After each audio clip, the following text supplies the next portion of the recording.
right, so welcome everyone to the Lesma Ellis Foundation's second webinar for 2025. I am Rashida Barrett and I will be your host for tonight. Thank you all for joining, and a special thanks to the European Union and the Council for Voluntary Services for being with us tonight. In honor of Women's History Month, we're exploring a crucial gender related topic: deconstructing toxic masculinities to promote a gender equitable society. We're thrilled to have Dery with us tonight to lead this important discussion. But before we dive in, a little background on our speaker.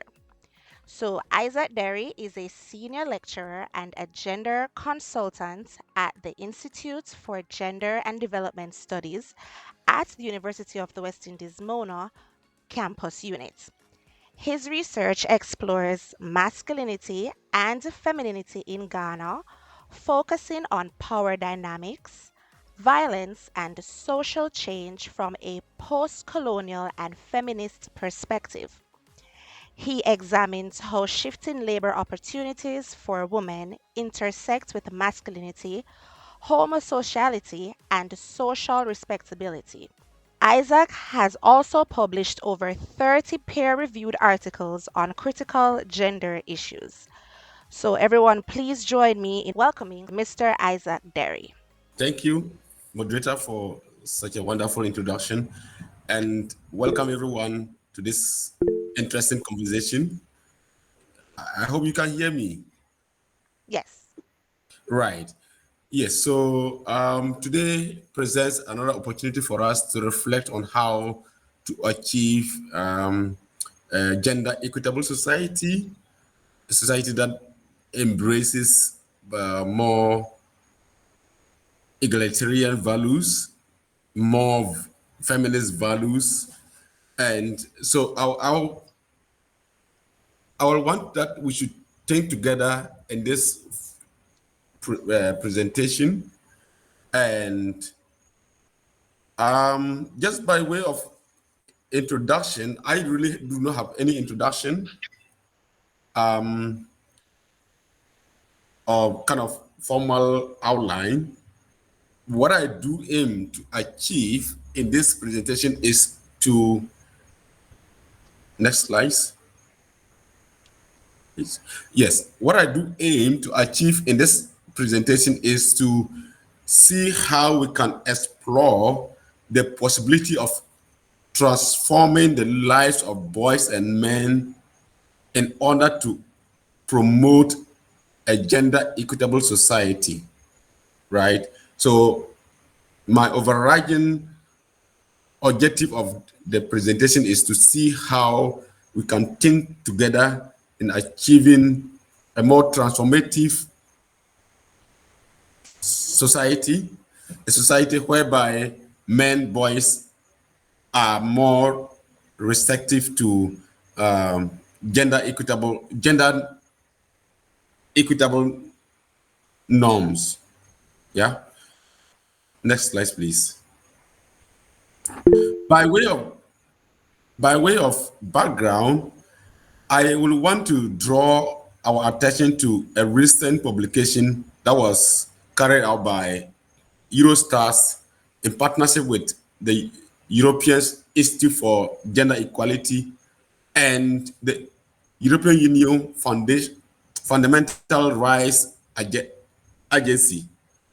And from the findings, these are what have emerged, that 1 out of 3 women who were surveyed apparently experienced physical violence or threat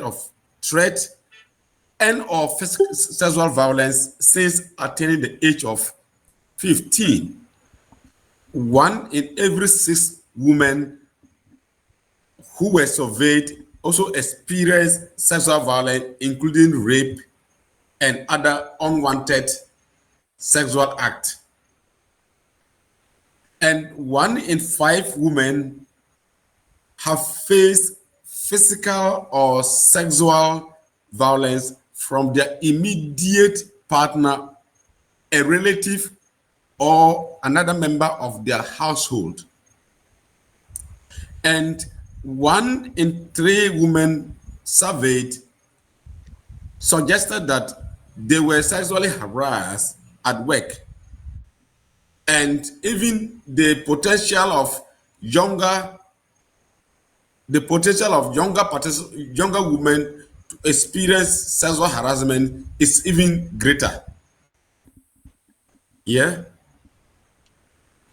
Next slide, please. Over 90% of rape victims and over 80% of sexual assault victims remain girls and women. And according to the same survey, 75% of women in qualified managerial positions encountered being sexually harassed. And 99% of those who were imprisoned for sexual crime remain men. I should also suggest that despite these figures or despite these statistics, it is important to be reminded about the issues of what? Underreporting. That yes, there might be even a larger proportion of people who went through all of these kind of injustices and they remain silent. And I also want to argue that with the rise of artificial intelligence, violence against women and girls is potentially likely to be what? Exaggerated, because now we are in the era of technology, new forms of technologies, and those technologies also bring into the conversation different dynamics when it comes to issues of violence and how we begin to mitigate those situations. Right. So, next level. From the statistics, it remains very clear that gender-based violence remains both a cause and a consequence of what? Gender inequitable norms. And these forms of violence result from unequal power relations between men and women, particularly in heteronormative relationships.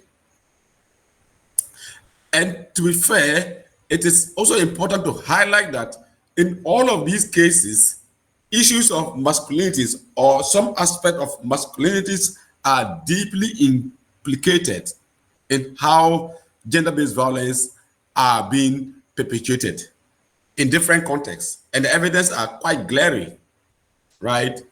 So we need to start to think about how do we then imagine deconstructing dominant ideas about masculinities in ways that allow us to think deeply about promoting a non-violent society, a more receptive society in our current day jurisdictions.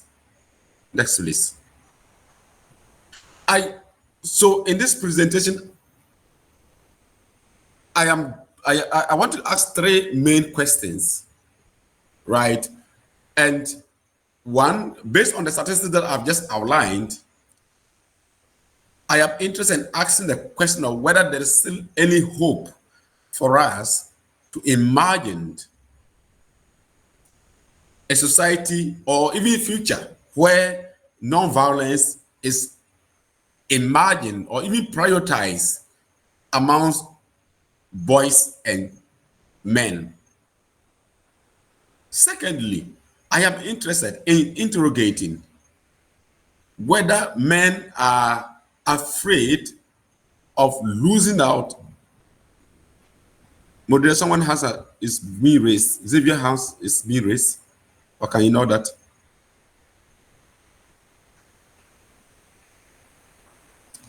Hello, can you hear me?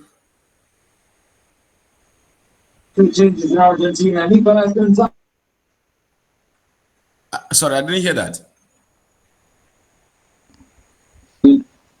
Yes, we're hearing you. Right. I'm also interested in interrogating whether men are afraid of losing their own patriarchal hegemony if violence is not immediately imagined as a solution. Thirdly, I want to reflect on how we can teach our boys and men to relate and interact with women and girls as potential girlfriends, partners, wives, sisters, mothers, and co workers in ways that do not necessarily encourage the use of violence. So, in this presentation, the presentation guided by these three overriding questions that how do we begin to imagine a society whereby people think differently of masculinities in place of non-violence, right? And how do we proceed from there to cultivate the thinking that yes, non-violence should be the way to proceed, right? So how do we proceed from all the successes that we just have just demonstrated that in all of those complexities, some aspect of masculinities are implicated, and the fact that even as this survey was published in a very recent time, 2024, we are still witnessing glaring statistics on what? Violence. What does that mean for us to imagine equitable masculinities? Is there any hope for us to think about that in the first place, or we should keep up? So I will want to reflect. I will want to reflect on 5 potential solutions on how we can achieve or how we can move towards achieving equitable masculinities in our society. The number one is to conduct community engaged and participatory research, which allows us to understand or to appreciate the intersectionalities of what? Gender, class, race, culture, religion, and other significant social categories which continue to shape the lives of what? Men and boys and their own understanding of what it means to be a man. When we do a research that engages in a very participatory way, the ideas, the normalization of certain norms from the community perspective, then it allows us or enables us to develop better perspective about what is it that we need to learn from the intersectionality of what? Gender, race, class, religion, and other significant factors. And I should also suggest that masculinities do not exist in social vacuum. They exist in interaction with what? Other social variables. And in particularly, I want to also highlight how male to male interaction play a crucial role in shaping certain masculine ideals in our society. So, in thinking carefully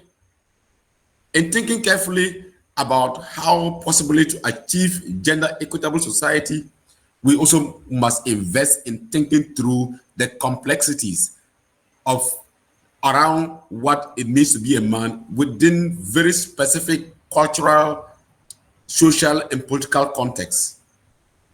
And I also want to underscore the fact that we also need to undertake and facilitate social awareness intervention. And this intervention should enable us to transform or potentially transform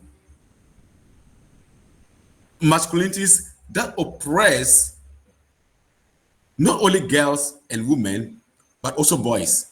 And I want to highlight the fact that patriarchy as a construct patriarchy as a social system, patriarchy as a social arrangement tend to give more hope, and to be honest, false hope to boys and men about privileges that they seem to be entitled to.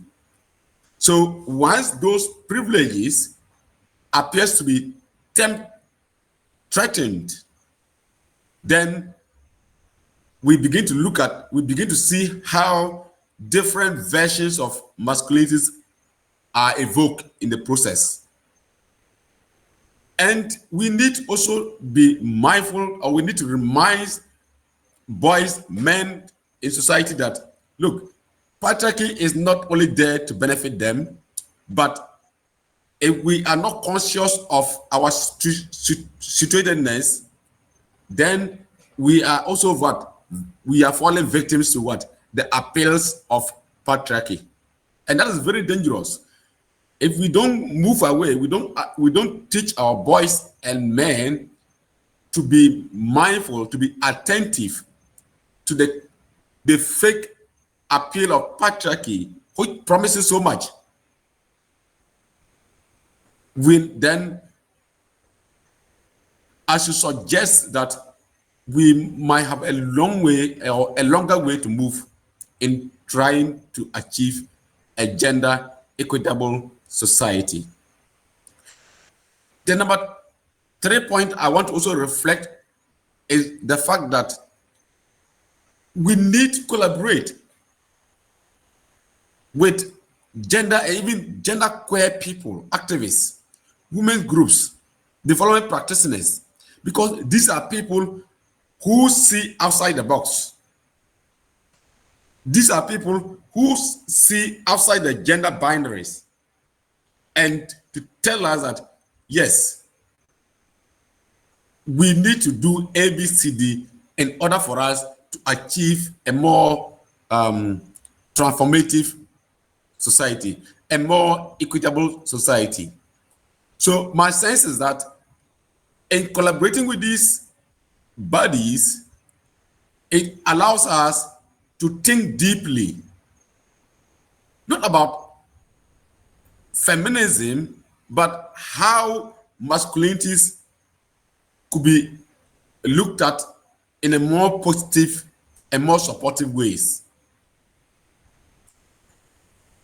Closely relating to that, I will want to suggest that universities also need to attract and train students who are willing to undertake rigorous research focusing on boys, men, and masculinities and other related topics.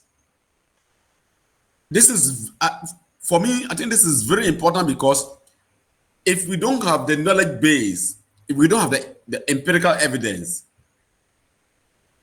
our advocacy might not yield the necessary results, because what are we arguing on? But as we are able to welcome, we are able to embrace, we are able to attract and train more students who are willing to undertake critical research on men, boys, and masculinities, or to put it in a different way, alternative masculinities, then we might potentially be on a way to understanding or gaining better perspective on different masculine subjectivities. And this is very important for us in thinking about how to achieve a gender equitable society. Because when we don't interrogate the problematic nature of certain versions of masculinities, then we are stuck in a way, because we are limited in thinking about what the complexities are, what the nuances are in different contexts. Because what it might mean to be a man in Jamaica might likely be different from what it might mean to be a man in Ghana and even in Europe. So that calls to mind the importance of paying attention to intersectionality, paying attention to our context-specific nuances. This allows us to think beyond the box the box of what? Hegemonic masculinity. That even in different contexts, different versions of masculinities appeal for the audience of what? The public. So we need to be cautious of how we navigate the complexities of these version or competing models of masculinities. And the fifth point is the fact that we also need to develop and maintain a variety of platforms and vehicles with which the objective of sharing and disseminating knowledge about transformative gender work on men masculinities is cultivated. We can't just be talking about the problematic nature of masculinities when we ignore certain aspect that speaks to or that draws attention to what? The positive nature of what? Certain version of masculinities. We cannot ignore at this point that there has been so much evidence. We cannot continue to ignore that or essentialize that all masculinities are the same. Different contexts come with what? Different variations. And different variations of what it means to be a man also have different currency regarding how that appeals to the social audience, right? So we need to think deeply about how we produce knowledge about men and masculinities that do not only inadvertently reproduce negative stereotypes about what it means to be a man and a woman, or what it means to be a man or a boy, particularly in a global southern context. So my idea is that we need to think in between the line and see what are the nuances, what are the dominant issues, and how do we encourage men to look in between the line and come out with ideas that tilt towards what? Feminist values, that tilts towards more egalitarian, more equitable well-being, more, respectful relationship. So my sense is that this is something that we know we all need to do. We all need to engage that vigorously and collectively in a way that promotes a more transformative system. Next, please. The question remains: so how do we then imagine ending the violence in our society, as earlier on demonstrated? That the statistics are quite glaring. The statistics are quite clear in the fact that more of male gender tend to be what? The victims, or tend to be the perpetrators. In fact, both victims and perpetrators of violence. I will suggest that there's need for three things. One, we need to have a more improved knowledge and skills about parents and how they talk about gender equality among their children. This is very important in any intervention. When we leave it loose about how parents speak or make sense of gender equality discourse, and that how that relates to their children, we might be missing out a very big issue. So I want to argue that there's merit in cultivating a more improved knowledge and skills of parents who are willing to talk to their children about what? Gender equality. Because the majority of us do not invest in thinking carefully about how we raise up or even talk about gender equality to our children. We just leave it as such.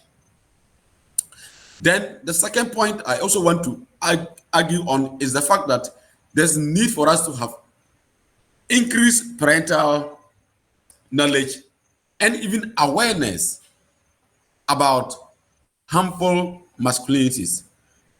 It is evidence in the academic literature that there are even patriarchal women who continue to perpetuate and indeed reinforce dominant masculine ideals that normalize violence, that normalize toxic masculinities.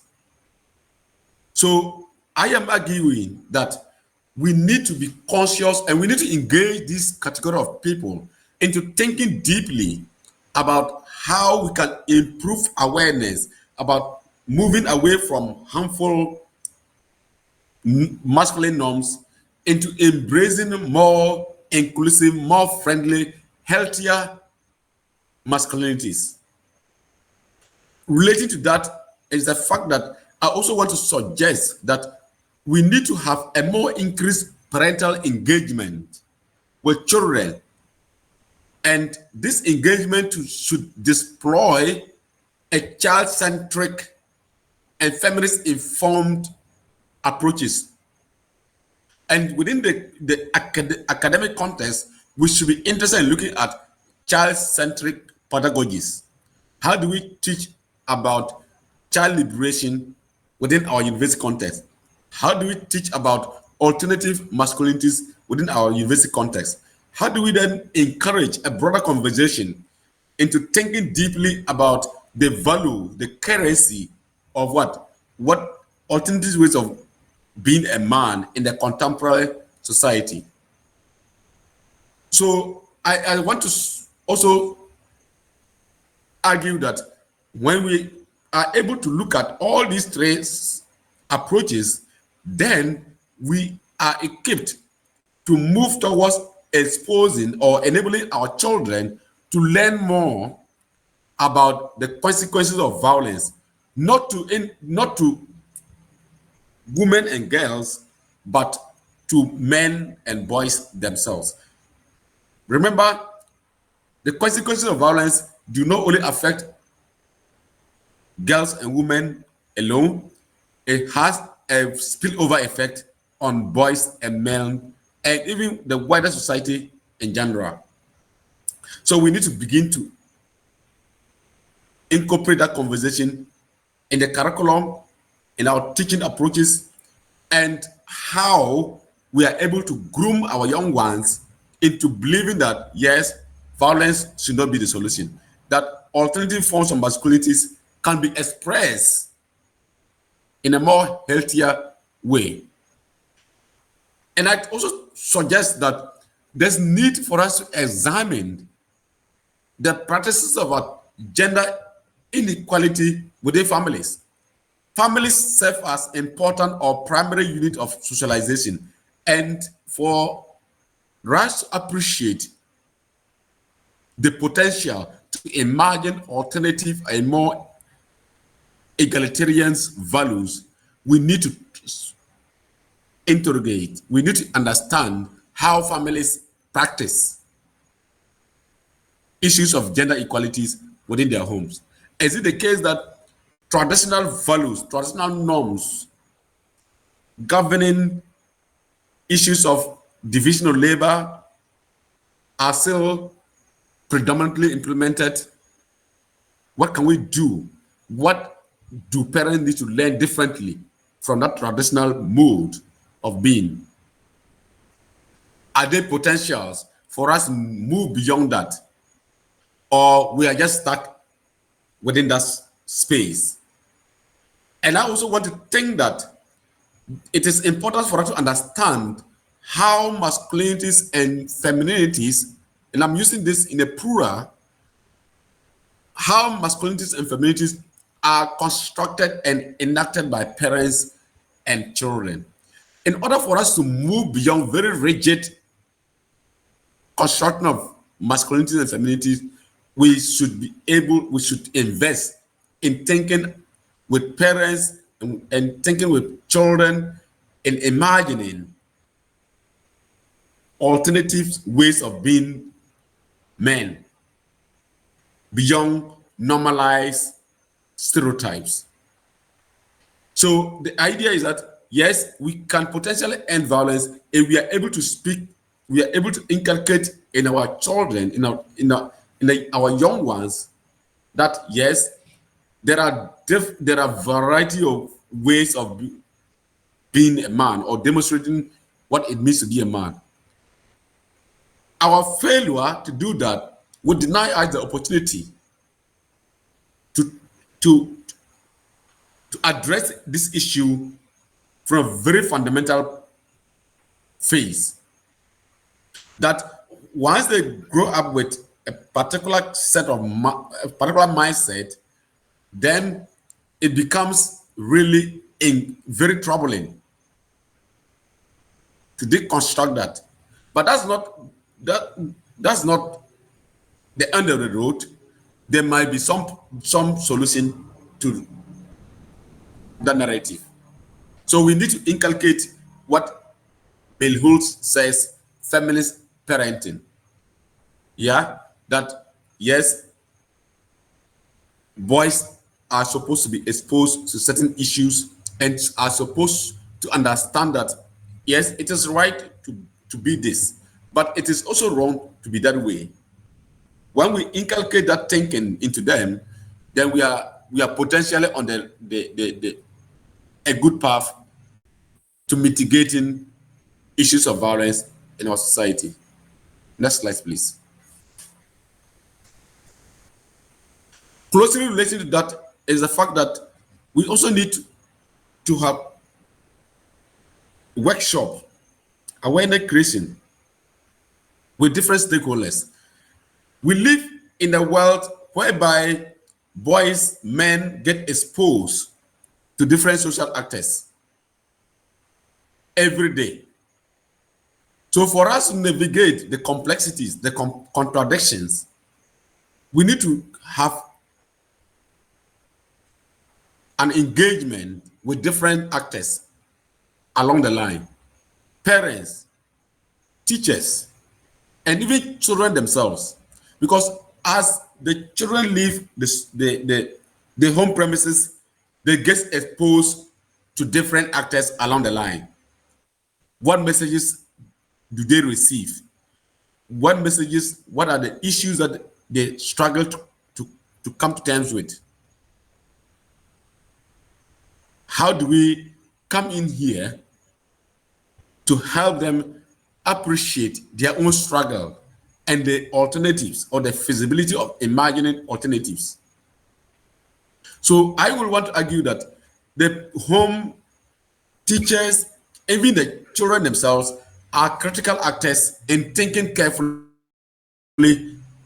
about imagining alternatives, masculine or feminine subjectivities. When we fail to engage these key and other actors, then we potentially risk not achieving the goal of what? Deconstructing problematic aspect of what it means to be a man and a woman. Next, please. I will want to conclude this conversation with 4 key points that we need to conduct research. Practitioners need to develop some interest in understanding what it means to be a boy, to be a man, and to be masculine from the global south. And these approaches need to be looked at from multiple and internally contested perspective. And I want to suggest that masculinities are not uniform. What it means to be a man is not homogeneous. And for that matter, what might make sense to a Caribbean man regarding what it means to be a man, a respectable man for that matter, might potentially be different from the same ideas in Africa, in Europe, North America, and Latin America. So we need to invest in thinking deeply about the diversities, about the intersectionalities. How, in what way does class or religious issues come up to shape men's ideas about what it means to be a man within a very specific context? And I also want to suggest that men need to identify and work towards progressive and positive masculinities for broader social consolidating and transformation. We cannot keep talking about positive masculinities. We cannot keep talking about alternative or more progressive masculinities if men do not embrace that idea. So it is imperative that men get exposed to the idea of what the currency of what it means to be a man in a different sense, and that is what it means for us to imagine a more decolonized idea about men and masculinity, particularly from a global southern perspective. And I also want to suggest that we need to account for the complexities and interconnectedness of factors that shape the everyday experiences of men and women, boys as gendered people. Very often than not, we tend to approach boys and men as we approach them out of context. But their everyday subjectivities are informed by their everyday realities, their everyday struggles. So, if for us to imagine a more equitable, a more non-toxic embodiment, we need to be sympathetic to what it means to be a man in a very specific context. While being conscious of that, we need to invest in highlighting alternative ways in men's journey in becoming respectable social people. Last but not least, it is important for us to take stock of some positive aspect of masculinities which some men demonstrate in their intimate relationship, even if these aspects remain subtle. It is uncommon that we look at masculinities as being problematic. Yes, that's perfect. But we also need to look at the other side of the story, the flip side of the story. What is it that we can learn from other men in order to shape the behaviors of other men in our society? And more often than not, these alternative narratives are often get silenced in a conversation, they get eroded in our narratives, and we only have a particular picture about masculinities and men within our context. So it is an invitation to think beyond. It is an invitation to look at a more decolonized approach into thinking deeply about what it means to be a man, a boy, within our contemporary society. Next, please. And my sense is that it is possible. Achieving a gender equitable society is possible.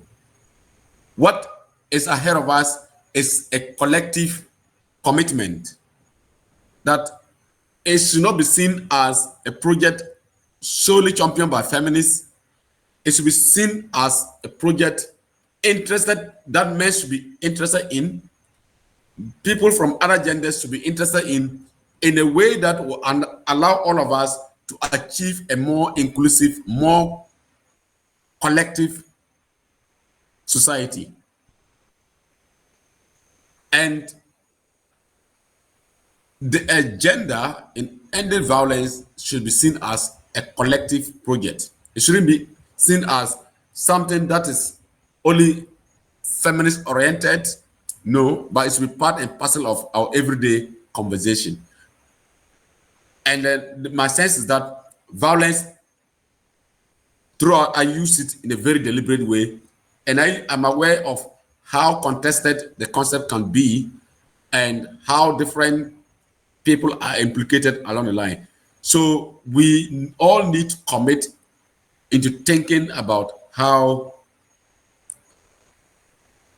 we address these issues of violence. And my sense is also that we don't need to leave anyone behind. Everyone has a role to play. Everyone has a very specific role to play in achieving a gender equitable society. And for that matter, I invite all of us to join the conversation. I invite all of us to think together. I invite all of us to reflect together into achieving a more equitable, more egalitarian, and more inclusive society for our young men and women today. Thank you, and I welcome all concerns and questions for the presentation. Thank you.